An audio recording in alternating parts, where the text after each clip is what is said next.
On the evening of October 9th through the 10th of 2025, Russia launched a pretty large-scale aerial assault on Ukraine using, I've seen numbers ranging from 80 to 400. I'm sure that it's somewhere in there. It's tough to say because I'm sure that some of them were downed, and it's tough to take full accountability of an assault within less than 24 hours. So they've been kind of doing it back and forth. Apparently, this attack was described by Ukrainian officials as massive. So from what they're saying, they saw that drones were launched from a bunch of different Russian sites, including Kalino and Kursk, Bryansk, Primorsk, Cymbulova, and Shatalvo. And as they entered Ukrainian airspace, their air defenses were actively engaged, intercepting a lot of the threats. Specifically, there's a couple videos out there from an interception over Dnipro. But the strikes caused a lot of disruptions, especially in Dnipro and Kyiv. The assault comes amid some, escalating Russian efforts to degrade Ukraine's power grid as winter approaches following intensified strikes since at least July of this past year. The operation impacted cities including Kyiv, Dnipro, Kharkiv, Poltava, Kremenchuk, Zaporizhia, Cherniv, Sumy, Cherkasy, and Vinnytsia.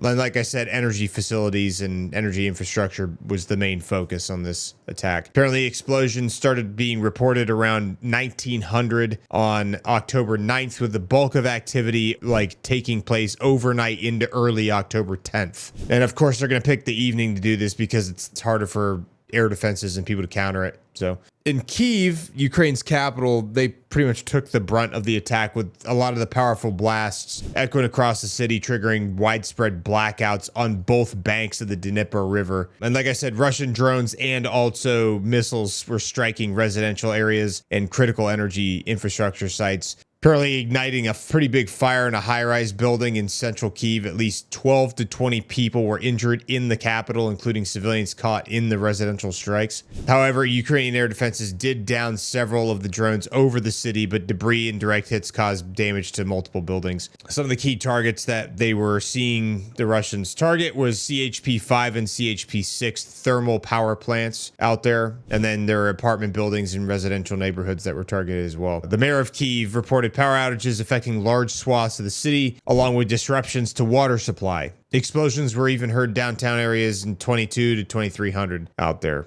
Now, Dnipro is a pretty major industrial hub for Ukraine, and it faced similar drone incursions, with explosions shaking the city around 22 to 01 in the morning.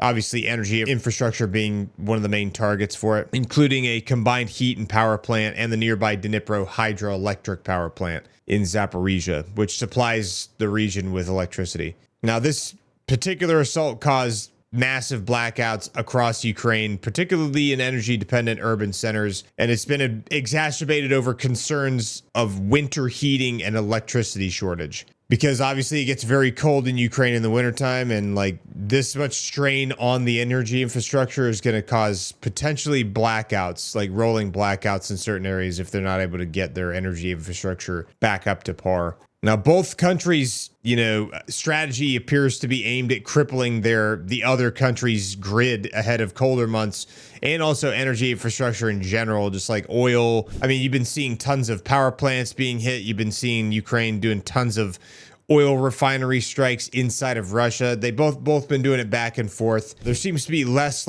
big pushes on the front lines and more energy infrastructure, because I think that they're both getting tired. Which, I don't blame it. It's been, 3 years. We're going on 3 years now, So as of October 10th in the morning, cleanup and power restoration efforts are underway, with no major strikes being currently conducted, but the situation remains fluid as always. And there's definitely going to be some potential follow-up waves, probably targeting some of the similar sites that they've already impacted, because if they see something working, they're just going to keep bombarding. So we shall see how this continues.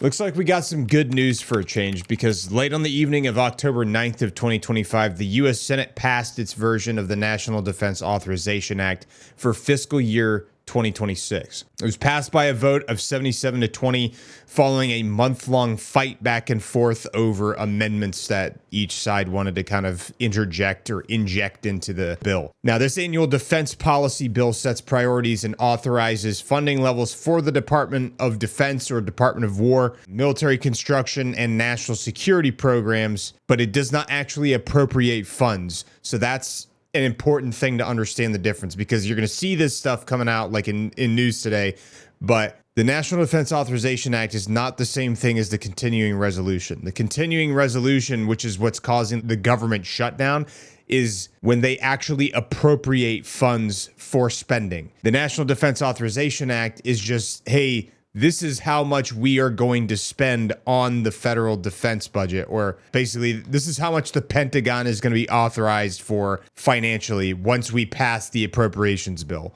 They still need to pass the continuing resolution in order to fund this thing. And this thing's going to have to go through some more voting as well. So essentially, this bill advanced after a bipartisan deal, allowed votes on 17 standalone amendments and a package of nearly 50 others, which resolved some of the gridlock that was starting in early September. Essentially, this bill is $924.7 billion is what they're authorizing for FY 2026 for defense spending. Now, that's what the Senate version authorizes. Now, that's higher than what the House authorized, which means that the House is going to have to go back to the House. The House is going to have to re-vote on it, make sure that they're good with it, and then it'll probably go back to the Senate again to get re-voted on again.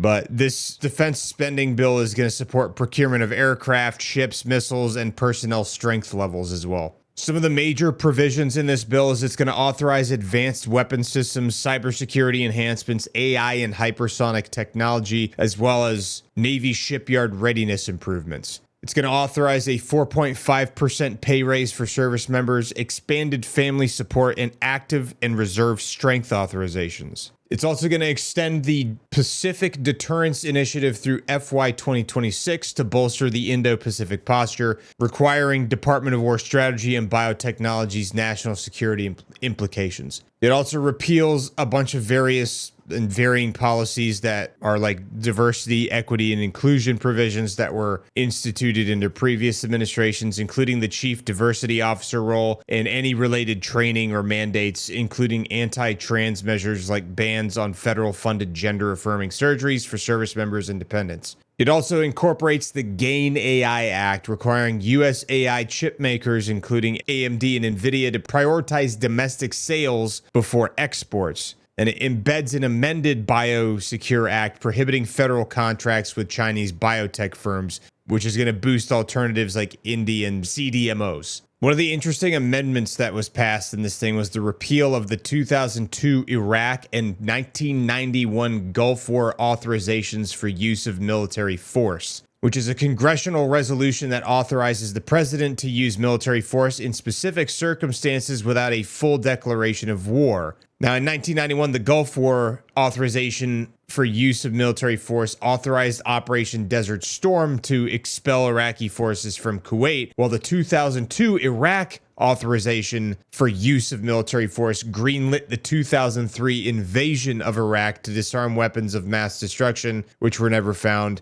and remove Saddam Hussein. Now, repeal of this means that this provision would formally revoke both of the authorizations for the use of military force, ending the legal authorities that have lingered for decades and been cited by multiple presidents to justify military actions in the Middle East, such as airstrikes against ISIS or the 2020 drone strike on Iranian General Qasem Soleimani. Now, some proponents for this thing argue it prevents executive overreach, forces future presidents to seek explicit congressional approval for new conflicts, and signals the end of the U.S.'s longest wars. Whereas some of the critics of this thing worry it could limit flexibility against emerging threats. Now, this amendment specifically to the National Defense Authorization Act passed the House overwhelmingly by 261 to 167 with bipartisan support. Now, the one thing there was like some pretty sharp divides on was like spending in regards to Ukraine and Israel, as well as like foreign engagements and spending oversight. Progressives and some Republicans opposed escalation risks, while others decried insufficient fiscal controls. Another thing that will be repealed with this is the Caesar Act repeal. The Caesar Syria Civilian Protection Act, which is often called the Caesar Act, was a 2019 U.S. law that imposed sweeping sanctions on Syria's government under Bashar al-Assad, which targeted regime officials, military entities, and foreign supporters for documented human rights abuses, including chemical attacks and the torture of detainees as well. Now, it was codenamed Caesar after a defector who leaked evidence of these things happening in Syria. The goal of this thing when it first passed was to pressure Assad while blocking international financial flows that propped up his rule in the country. Now, following the collapse of the Assad regime in December of 2024, after they were overthrown by a rapid rebel offensive led by Hayat Tahrir al-Sham, the U.S. began kind of unwinding a lot of these sanctions that were in place against the Syrian regime. And they're doing this in order to support Syria's fragile transition under the new interim leader, Ahmed al-Shara, who was a former Hayat Tahrir al-Sham commander, who so far his group has pledged moderation, minority protections, and anti-corruption reforms. Very much debatable, especially given some of the stuff you've seen in Syria with like the Druze and things like that. So you'll have to do a little bit more digging on that, I would recommend. Now, this post-regime change lift as far as sanctions has sparked a lot of debate, with full legislative repeal now tied to the fiscal year 2026 National Defense Authorization Act, where the Senate version includes outright repeal, but the House rejected a similar amendment in September of 2025. Now, a lot of advocates for Syria have hailed the move as a long overdue lifeline for ordinary Syrians that have been battered by 14 years of war. But what I've seen is that opposition to this have typically come from pro-Israel organizations and lawmakers that have voiced some serious criticism, warning that unconditional repeal risks empowering extremists and destabilizing a neighbor critical to Israel's security. Specifically, the American Israel Public Affairs Committee, also known as AIPAC, which I'm sure everybody hears about because everybody wants to talk about it all the time. Apparently, AIPAC supports lifting the sanctions in principle, but insists on clear congressional benchmarks like verifiable steps against jihadist remnants and protections for minorities. But a lot of the folks that are part of like the Syrian American Alliance are very much pro lifting all of these sanctions, and have said that it would spur investment and jobs while holding the new government accountable through targeted non-economic tools. Anyway, now that the National Defense Authorization Act has passed the Senate, the bill has to head to a House-Senate conference to merge their different versions, and then they have to aim for a compromise by the end of the year. Now, final passage of this thing to actually authorize all of the, what they plan on spending would require another vote in both chambers and President Trump's signature. Now, this could get delayed because of the shutdown, but we'll see if they're able to agree on something. Obviously, this stuff takes forever. And like I said, even if this thing passes in both chambers and gets signed by the president, that still doesn't authorize actual appropriations of the money for it. That just says, hey, this is what we plan on spending, and these are what we're going to be spending it on.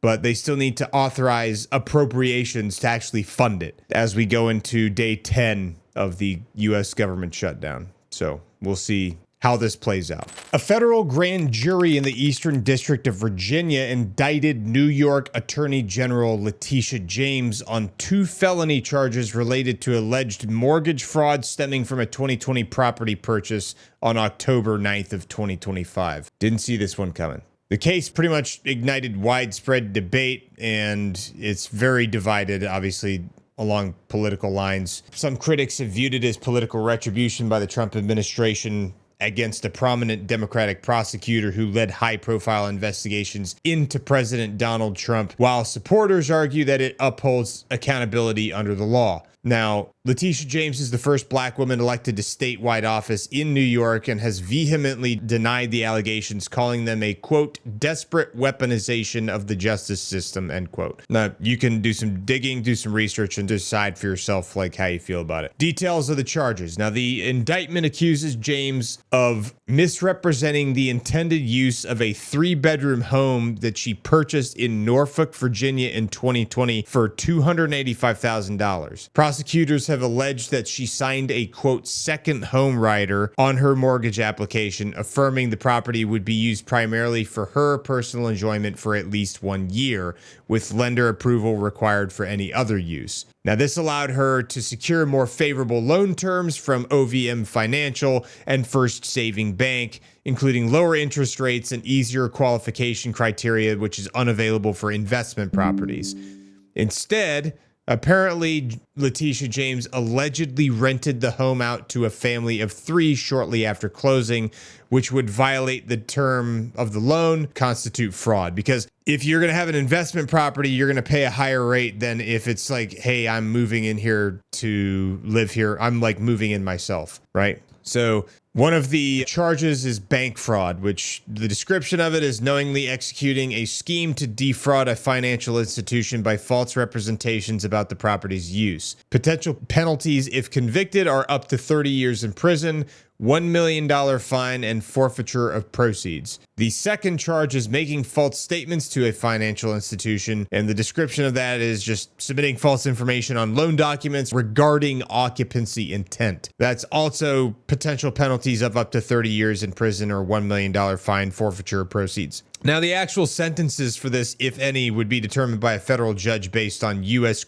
sentencing guidelines, considering factors like James' lack of prior criminal history. Now, the U.S. Attorney's Office emphasized that the charges involved, quote, intentional criminal acts and tremendous breaches of the public's trust, end quote, adding that, quote, no one is above the law, end quote. Now, her initial court appearance is scheduled for October 24th of 2025 in federal court in Norfolk, Virginia.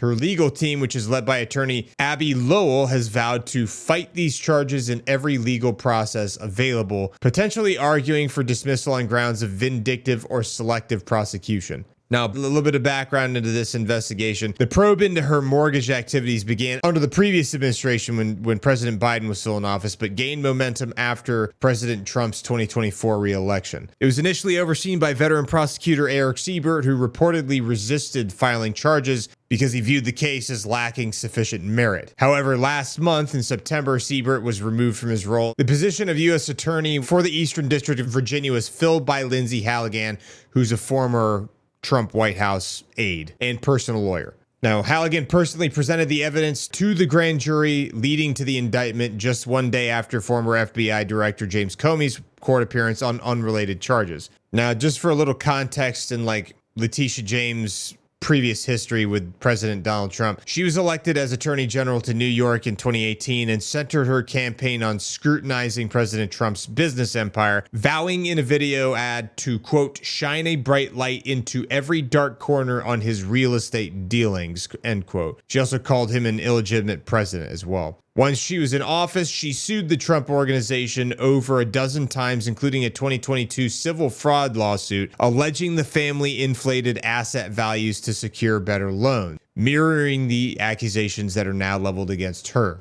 Now, in 2024, a state judge ruled against Trump, imposing a $350 million fine plus interest exceeding $500 million and barring him from New York business operations for 3 years. An appeals court upheld the fraud finding but vacated the penalty as excessive. Meanwhile, Letitia James' office is currently appealing that. Now, President Trump has long derided Letitia James as a, quote, racist leading to a, quote, witch hunt, and the indictment's widely seen as reciprocal lawfare against her, given that she had kind of made a point to come after the president as well. Now, a lot of folks have said that the president has vowed political retribution against political enemies during his 2024 campaign, and Letitia James, who briefly ran for governor in 2022 before winning re-election as attorney general, is now campaigning for a third term in a solidly Democratic blue area in New York. Now, apparently, a lot of her allies have come to her aid and rallied to her defense, establishing a $10 million legal fund, which she declined, opting for one from the Democratic Attorneys General Association instead.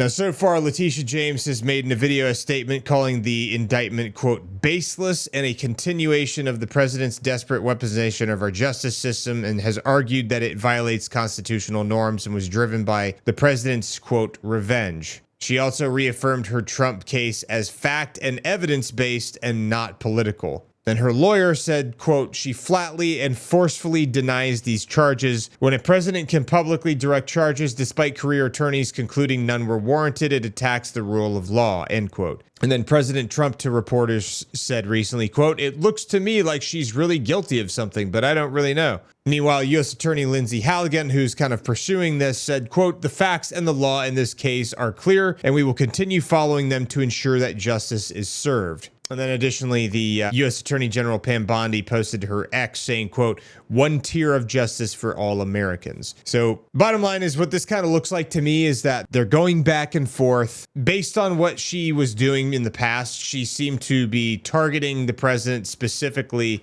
for his business dealings and his real estate holdings. And now the U.S. Department of Justice is pursuing her for the same thing. Some people have viewed this as just like a back and forth, like political lawfare back and forth, but you guys can decide how you feel about it. So as of October 10th of 2025, Israeli forces have initiated their partial withdrawal from parts of the Gaza Strip after the U.S. brokered ceasefire agreement with Hamas, marking the first phase of the deal aimed at ending the nearly 2-year conflict in the area. Now, the ceasefire officially took effect at noon local time, with the Israeli Defense Forces confirming they've pulled back to pre-agreed deployment lines, allowing displaced Palestinians to begin returning to northern areas. Now, this move is followed by the approval of Israeli Prime Minister Benjamin Netanyahu's cabinet on October 9th, and it includes a phased hostage release by Hamas in exchange for troop pullback and increased humanitarian aid. Now, the agreement, which was mediated by the U.S. under President Donald Trump, represents a pretty serious, significant, and also cautious step towards de-escalation, but leaves significant tensions unresolved, including full Israeli withdrawal, Hamas disarmament, and a permanent end to hostilities. Now, if you type up Gaza withdrawal, the first thing that you'll probably see that pulls up is the 2005 Gaza withdrawal, right? So this has happened before, and then they went back in, and then they pulled back out. I'm very skeptical of this being long-lasting, not because that I don't trust that they're capable of making long-lasting peace, but without Hamas becoming fully disarmed and being forced out, and then also ensuring that the civilian populace is the one governing themselves and not Hamas governing them, I don't know how it's going to be long lasting, because it's not sustainable having a Iranian state sponsored terror organization acting as your government. Just not going to work. There's no way it's going to work. Anyway, that's my own opinion. You guys can decide however you want, but anyway, the deal kind of builds on previous mediation efforts by Egypt, Qatar, and the United States, with the Trump administration playing a pretty pivotal role in the negotiations and securing concessions on both sides. Some of the key elements can include basically 3 different phases. Phase 1 is supposed to be a partial IDF withdrawal to a yellow line, which is like an agreed buffer zone, and then Hamas is going to release 50 hostages, mostly women, children, and elderly. And then the ceasefire halts fighting for 24 hours initially, and then aid corridors will open. The timeline was supposed to start October 10th with the withdrawal ongoing, and then Gaza residents can exit via Rafah, crossing to Egypt under January 2025 mechanisms. Phase 2 is going to include further withdrawal, release of remaining civilian hostages, and increased aid and reconstruction starts in northern Gaza. That's going to start happening within 1 to 2 months, contingent on compliance between the two parties. And then phase 3 is going to be a full Israeli withdrawal, release of soldier hostages, and potential demilitarization talks, and also permanent truce negotiations. That could take place anywhere between 3 to 6 months, and it's going to include U.S. oversight of 200 troops in there for monitoring, which, if you weren't tracking, the U.S. was sending in around 200 troops to kind of monitor the situation, that are mainly like logistical specialists, folks that are in administrative roles, no direct action folks. So that's already been happening. They're pulling those folks from places in CENTCOM, so they're not coming from other places in the United States. The Israeli cabinet so far praised the U.S. involvement, with Netanyahu thanking President Trump for securing the release of all the captives, whether they are alive or deceased, because there's like, I think they think there's like over 48, 50, 20 they think are still alive. The rest they kind of are assuming the worst about, but anyway, the IDF started pulling their troops back from northern and central Gaza overnight into October 10th, focusing on areas like Sheikh Radwan and Gaza City outskirts. And there's like videos showing convoys of armored vehicles and soldiers exiting via the Netzarim corridor, with some units celebrating the move. Now, the withdrawal is going to be very gradual, with forces redeploying to southern lines while maintaining security around humanitarian routes and things like that. The civilian response has been interesting to see, because there's been thousands of displaced families that are streaming north along Al-Rashid Street towards Gaza City, which is going to be the first major return since the war escalated. Gaza's civil defense has warned of unexploded ordnance and structural risks in vacated areas, because obviously Hamas emplaced a bunch of explosive ordnance all over the place, and also in case there's like UXO and unexploded ordnance from the Israeli military. Now, the Israeli Defense Forces 1st Golani Brigade and other regular units are leading the exit, shifting to border security roles, while Hamas fighters have been observed re-entering some areas, raising concerns about whether or not they're going to stay compliant with the terms of the ceasefire agreement. So the pullback has exposed some unbelievable massive destruction in Gaza City, with entire neighborhoods reduced to rubble, collapsed buildings, and debris-choked streets. There's a bunch of different agencies describing the scenes of devastation in Sheikh Radwan, where Israeli forces left behind pretty much scorched earth and booby-trapped sites. Civilian casualties from the war exceed 66,000, with ongoing risks from unexploded munitions. Now, that being said, humanitarian access is improving, with aid trucks entering via reopened crossings, but experts are warning that without full withdrawal and occupation and violence could resume. There's hardly any supervision to ensure that Hamas doesn't take the humanitarian aid as it comes in there, as they've been doing for decades at this point, since they came in there in 2007.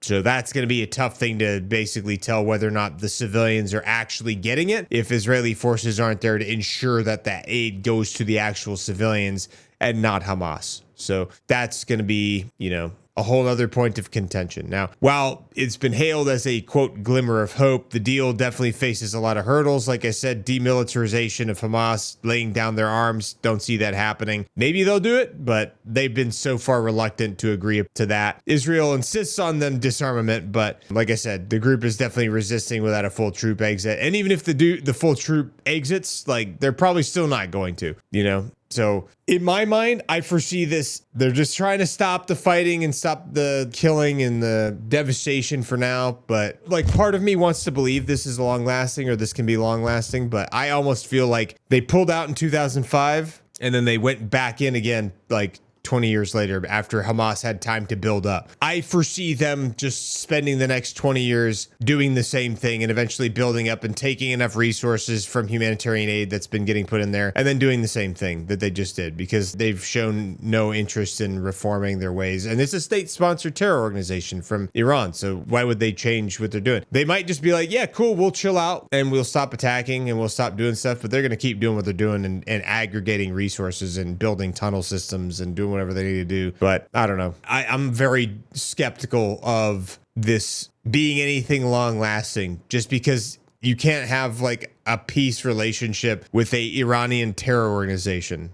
You just can't, So, but if it stops the bloodshed and it stops the killing and it stops the mass starvation that's happening and it stops like all of the atrocities that are happening, I guess that's better than nothing. But, I don't know. You guys can make that decision for yourself, but I hope that this leads to long-lasting peace. I'm just skeptical. That's all. All right, guys, that's it for the daily roll-up for today. I appreciate you sticking around till now. Thank you for watching the video. It helps support the channel. Believe me, watching the video up until now actually does support the channel. It helps boost it in the algorithm so that other people will see it as well. So if you want to find other ways to support the channel, please like this video, leave a comment in the comment section below, or share this video with your friends. So let us know what you thought about this video in the comments below, and thank you so much for watching, and we will see you in the next video.